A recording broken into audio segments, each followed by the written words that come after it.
Today's first reading comes from the second book of Kings, and it's the story of Naaman, who was a soldier, but he had leprosy. Somebody tells him that if he goes to the king of Israel, he can have his leprosy cleansed.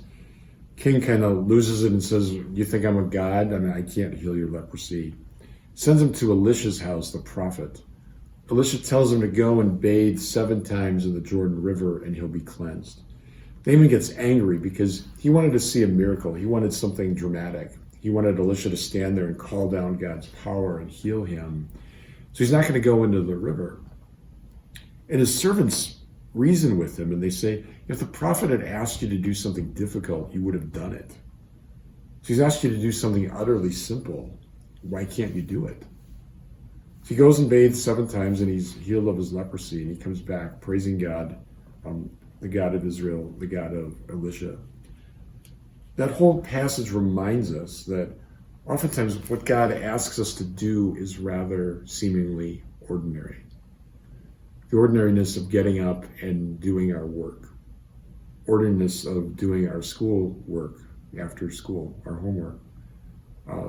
The seemingly ordinary life that most of us live. We pray and at times that just seems dry as dust in our mouths.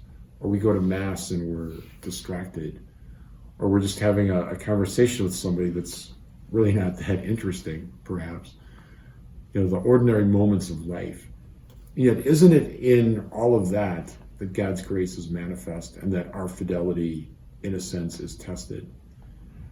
We may be tempted to think, if I was called to be a martyr, if God sent me across the world to be a missionary, I could respond because that's big, that's dramatic, that's exciting. People are going to take notice.